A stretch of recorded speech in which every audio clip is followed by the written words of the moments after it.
قل بفضل الله وبرحمته فبذلك فليفرحوا هو خير مما يجمعون۔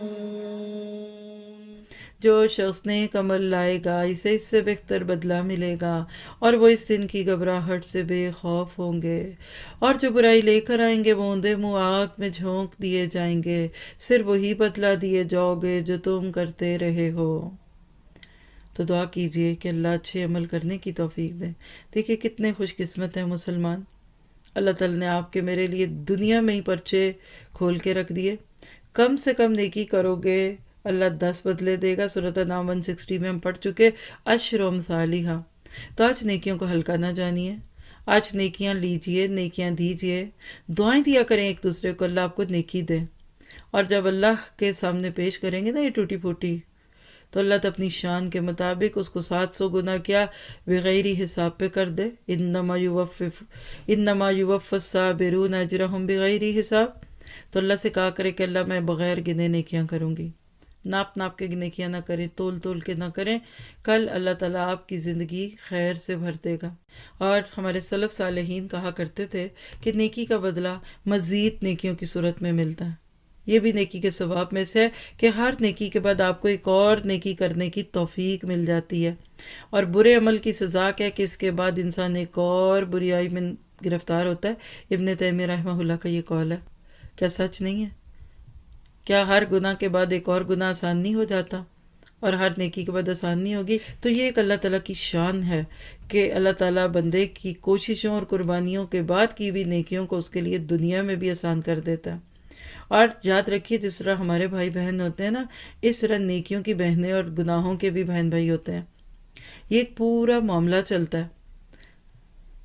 کسی کا قول ہے کہ جب آپ دیکھیں کہ ایک شخص نیک عمل کر رہا ہے تو جان لیں کہ اس نیکی کے لیے اور بھی نیک اعمال ہے جس کی اس کو اس کے بعد توفیق ملے گی، اور جب آپ کسی کو دیکھیں کہ وہ برا کام کر رہا ہے تو جان لیجئے کہ اس برائی کی اور بھی بہنیں ہیں جس میں یہ آدمی گرفتار ہوگا۔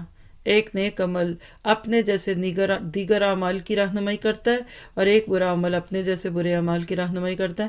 مثلا خدا نخواستہ کوئی کہتا ہے فلاں شراب پیتا ہے، تو امید کیجئے کہ شراب کے بعد والے کام بھی کرتا ہوگا، اور اگر کوئی نماز پڑھتا ہے تو مان لیجئے کہ نماز کے کام دوسرے بھی ہوں گے، اچھی نیکیاں بھی ہوں گی۔ تو رشتوں میں اس آیت کو معیار بنائیے، لکھیے آپ رشتہ کرتے دیکھتے وقت اپنے بچوں کے لیے ایک اچھے سپاؤس کی تلاش میں ہے، دولت زیادہ ہو۔ مثلا ہم بیٹی کے رشتے کی بات کر لیتے ہیں، تو جو نیک اعمال لائے گا اس کو لیجئے۔ وہ آپ کی بیٹی کے لیے اگر ڈالر، پاؤنڈ، کرونز نہیں بھی جمع کر سکا، نیکیاں جمع کر کر کے لائے گا آپ کی بیٹی، اور وہ ایک اچھی زندگی بسر کریں گے انشاءاللہ تعالی۔ ماں باپ اگر نیکیوں کو پاؤنڈز میں بدل لیں، ڈالرز میں بدل لیں، تو مجھے لگتا ہے کہ رشتے کے وقت بہت ساری غلط فہمیوں سے بچ جائیں گے، اور پھر وہ جوڑا جو اللہ اور اس کے رسول کے حکموں کے مطابق جیے گا، بہت دولت مند نہ بھی ہوا نا تو خوشیاں بہت ہوں گی۔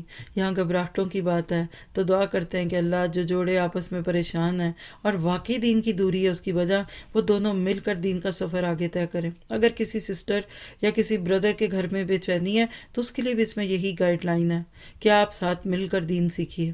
ایک دوسرے سے بور ہو گئے، تھک گئے ہیں، برداشت نہیں ہو رہا، ریلیکسڈ، ٹیک اے بریک۔ چھوڑنے سے کیا ہوگا، 1 منٹ لگتا ہے، اور جس کو توڑنا نہیں اس کو ٹھکورنا کیوں؟ مل کر دین سیکھیے، دیکھیے گا دنیا بھی امن اور چین والی ہوگی، اور آخرت تو انشاءاللہ ہوگی۔ اور ایک ایک برائی اپنے اندر سے نکالتے جائیے۔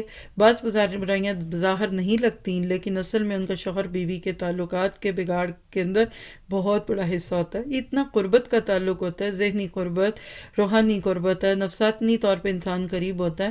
تو بعض دفعہ ایک دوسرے کی بیڈ ہیبٹ، کوئی اس کی کسی برائی میں انڈلج ہونا دوسرے کو فرینڈ کر سکتا ہے۔ بہت ہی مظلوم ہیں وہ بیویاں جو اپنے شوہروں کی غلط حرکتوں کے باوجود ان کے ساتھ رہنے پہ مجبور ہیں، اور یہی چیز برادرز کے لیے بھی ہے۔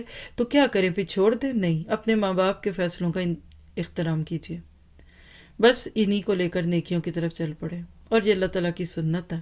اور آپ دیکھیے کہ اللہ کا کیا خوبصورت انصاف ہے، بندوں پہ مہربانی اور رحمت ہے کہ برائی کا بدلہ ایک برائی، اور نیکی کے بارے میں اللہ کیا کہہ رہا ہے کہ میں تمہاری قدریں کرتا جاؤں گا۔ تو اللہ تعالیٰ سے دعا ہے کہ گھروں کی بے چینیاں دور ہو جائیں، پریشانیاں دور ہو جائیں، اور ہماری نسل کو نیکیوں میں بڑھنے کا شوق اتنا ہی لگا دیں جتنا مال میں اور سٹیٹس میں اور کیریئر میں نکلنا ہے۔